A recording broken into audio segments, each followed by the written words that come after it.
young people. These courageous Americans have stood up for the forces of political indoctrinations, and they really stood up to it too, like very few people have been able to. Censorship and coercion. You refuse to be silenced by powerful institutions and closed-minded critics, of which there are many. You face down intimidation, pressure, and abuse.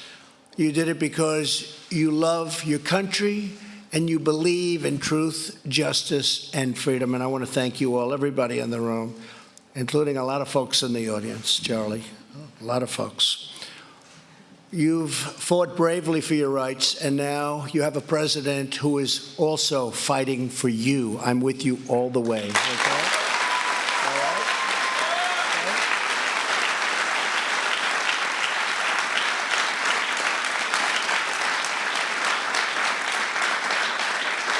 In America, the very heart of the university's mission is preparing students for life as citizens in a free society. But even as universities have received billions and billions of dollars from taxpayers, many have become increasingly hostile to free speech and to the First Amendment. You see it all the time. You turn on the news and you see things that are horrible. You see people being punched hard in the face. But he didn't go down.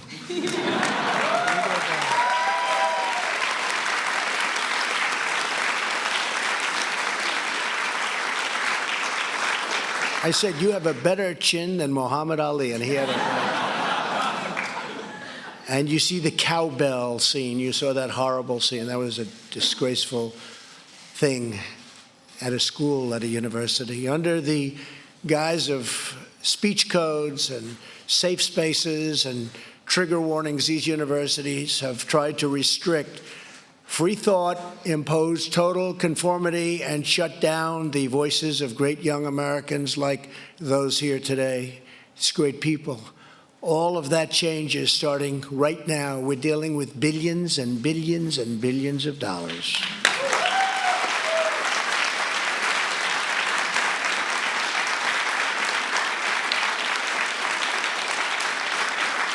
Taxpayer dollars should not subsidize anti-First Amendment institutions, and that's exactly what they are, anti-First Amendment. Universities that want taxpayer dollars should promote free speech, not silence free speech.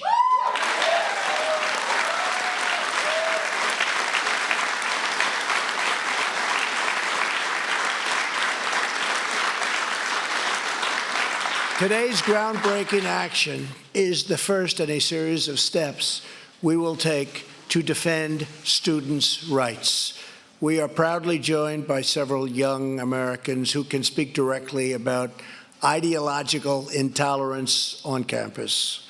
Here with us is Ellen Whitman, a junior at Miami University in Ohio, a great school. Ellen is the president of Students for Life.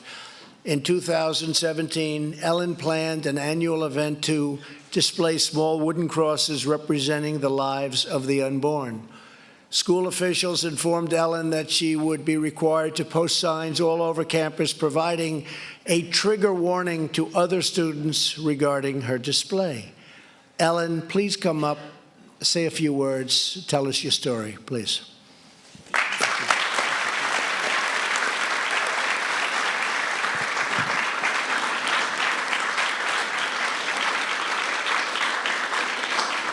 Well, thank you, Mr. President. This is a truly historic day in our country's history. And I am so grateful that we have a president who recognizes that the First Amendment is under attack on our college campuses. My story is so important because I have seen lives saved through my Students for Life efforts on campus. But I never imagined the hostility I would face when trying to express my beliefs. It's ridiculous that it's gotten to this point. Universities are supposed to be marketplaces of ideas. They should be encouraging free speech, not shutting it down. And speech is not free when university officials put conditions on student speech. The only permit we need to speak on campus is the First Amendment. Thank you, Mr. President.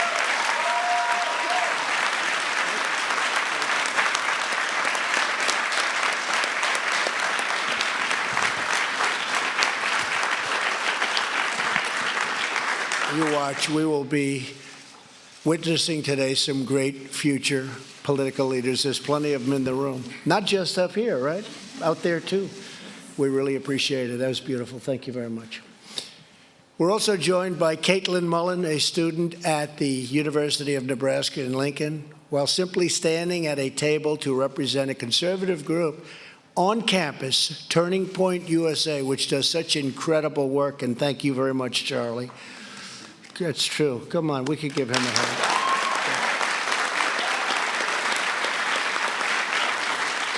Thank you. Caitlin was approached by staff and a graduate instructor and was berated and cursed at. School officials tried to bully Caitlin into leaving, but she bravely stood her ground. Caitlin, please come up and say a few words. Thank you, Mr. President. What happened to me is common on universities today, and students are getting shut down and silenced on campus. So I'm really thankful that President Trump is addressing this issue, because as the future of America, it's important that our universities are a place where we could speak freely and have healthy, respectful dialogue on campus. So thank you so much, President Trump, for doing this. No other student should have to go through what I went through on campus. So thank you. Thank you very much.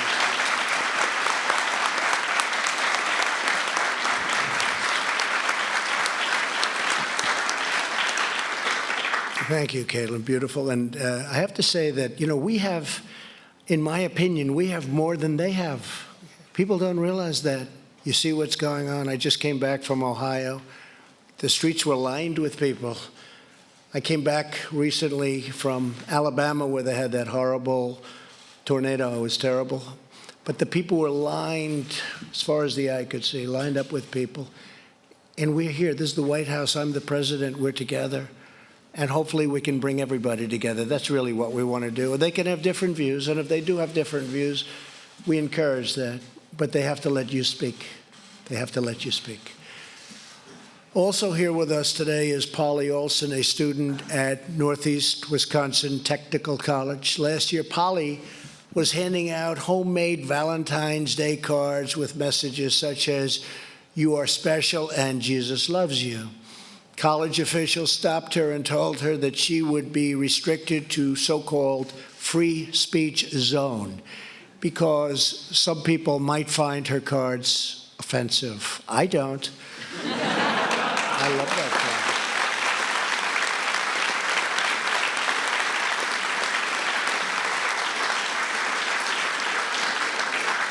card. In fact, Polly, give me some. I'll send them around to my friends. Polly, please say a few words. Polly. Polly, thank you. So freedom of speech is near and dear to my heart. My mother told me while she was homeschooling me that I would need to know what my First Amendment rights were, because someday they would be violated and I would have to stand up for them. So I'm carrying on her legacy of handing out these little Valentines, encouraging people to know that they are loved and cared for. And within 15 minutes of setting foot on my campus this past year, I was told that I was soliciting and disrupting the learning environment, and that it would not be tolerated, and that I would have to stop handing out my Valentines. And I contacted some friends of mine, and they sent me to Will to have legal counsel, because this wasn't the first time the school had done it to me. They had stopped me a few months after my mom died, and told me that I was not allowed to do it then. So I went through months of trying to get them to change this policy that they were enforcing, and they told me that they would do it. Well, that was 5 years ago. So now it was time to take action and make them follow through with what they were telling me that they were going to do, trying to shut me up. I'm just one of many students that are out there that universities and schools are trying to shut down, sweep it under the rug, and make them be quiet. And I told them, I'm not going to be quiet this time. I'm going to talk to anyone and everyone I can about our freedom of speech in this country, because it's really the core of America's freedom. And without freedom of speech, we don't have America anymore. And so I challenge America to learn to love one another as Christ did on the cross for each one of us. And that speak your differences. It's okay. We are in a country of freedom. And really, that's what's important, is to embrace the diversity that we have here, because that's what made America great in the first place. And we need to carry on that legacy of protecting our freedom of speech on campuses and in our workplaces. People at work should not be afraid to express their beliefs. It's our right, it's our freedom. Thank you.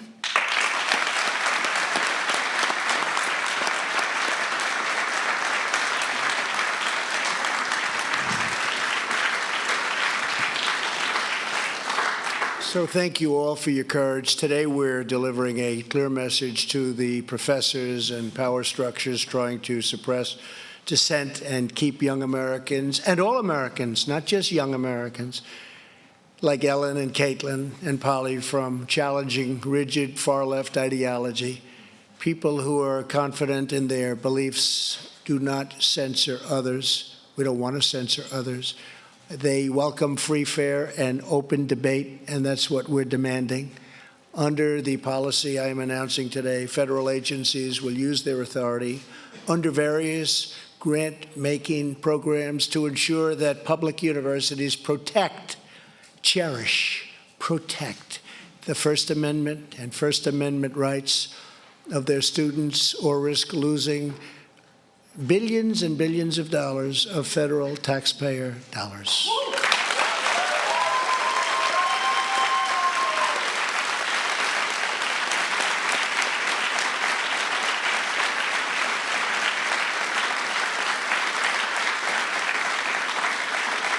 Every year, the federal government provides educational institutions with more than $35 billion in research funding. All of that money is now at stake.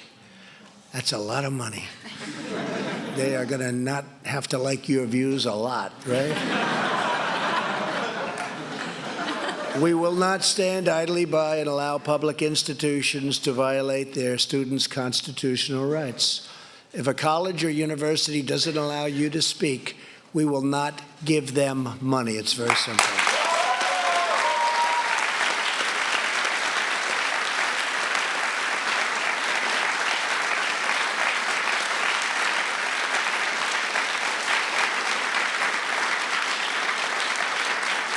At the same time, private universities should be held to their own policies on free speech. So from now on, federal agencies will also use their grant-making authority to promote transparency for students at private schools.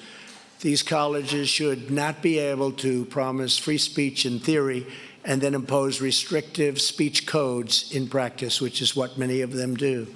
Today's action is just the beginning of our efforts to protect free speech and advance our students' rights agenda. What I've been witnessing over the last long period of time, long before I became president, what I've been witnessing is outrageous.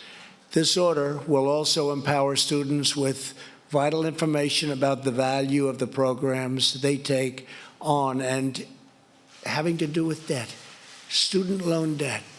I'm going to work to fix it because it's outrageous what's happening. You're not given that fair start.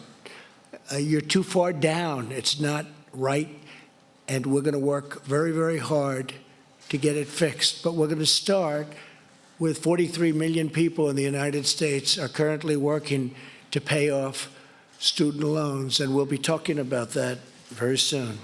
We're going to work on that very soon. I've always been very good with loans, and I love loans. I love other people's money. We're going to work on it.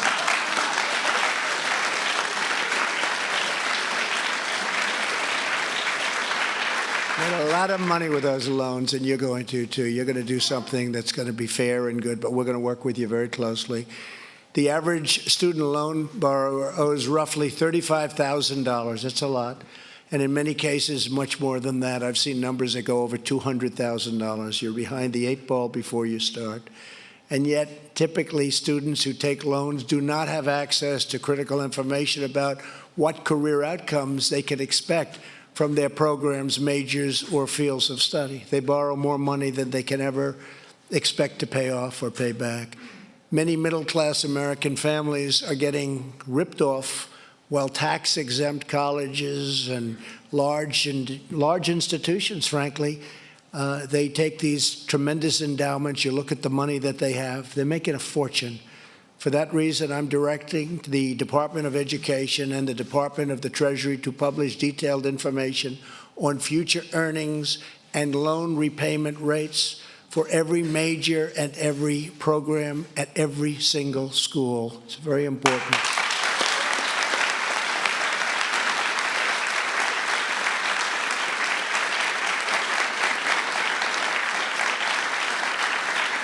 Today's order also directs the Department of Education to propose a plan that will require colleges and universities to have skin in the game by sharing a portion of the financial risk of the student loan debt.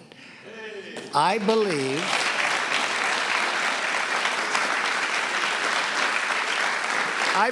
that colleges and universities, their costs have gone up more than anything I can think of.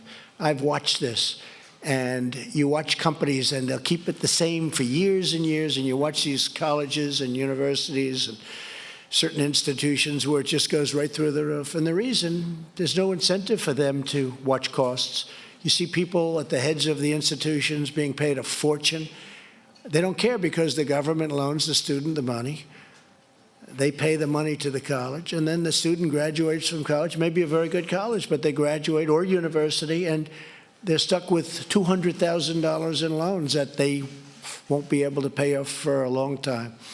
So we're going to make them have an incentive to keep their costs down. Right now, they have no incentive whatsoever. I watched this over a period of time.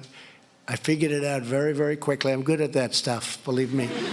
And I just see their numbers go up so rapidly because they just don't have the burden on them, and we're going to put burden on the institutions. We want them to get the best peaches, and the professors and the administrators and the heads, but the numbers are out of reality, and certainly they make it out of reality for students when you have to pay back those loans someday.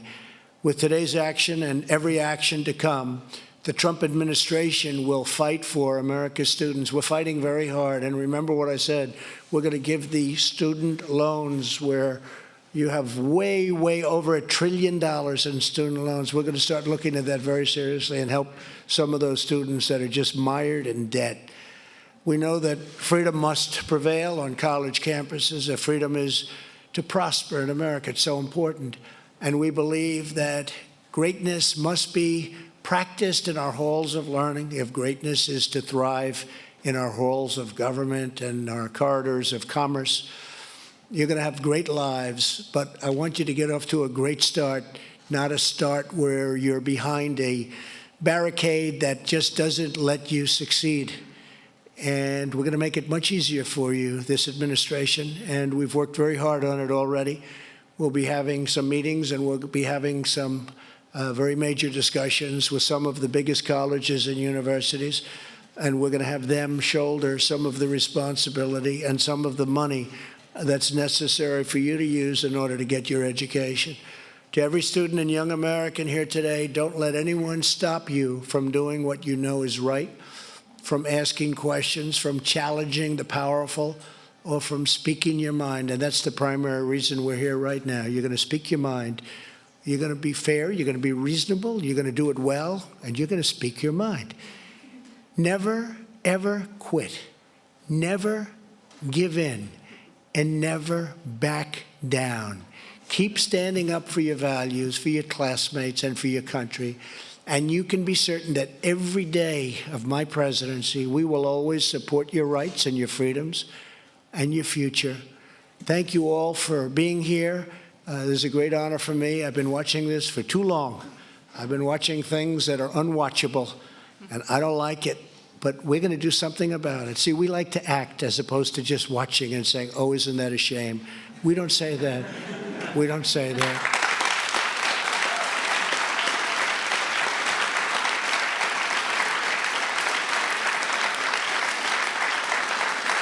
And I want to congratulate everybody for being here. You have just a tremendous future ahead of you, and this will make it a lot easier. And you get that point of view across. And listen to the other point of view. Maybe you can be changed and maybe not. I doubt it. But maybe. You never know. And you know what? If you can, that's okay. And you'll change them too. You're going to change them too. But ultimately, it brings people together. So congratulations. I'll sign right now. Thank you all for being here.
President Trump signing an executive order on campus free speech. Those student activists there have said that they believe that it's been silenced on campus. It's unclear exactly how this will be enforced in colleges around the country. We're going to take a quick break. We've got a lot more news to get to. Stick with us.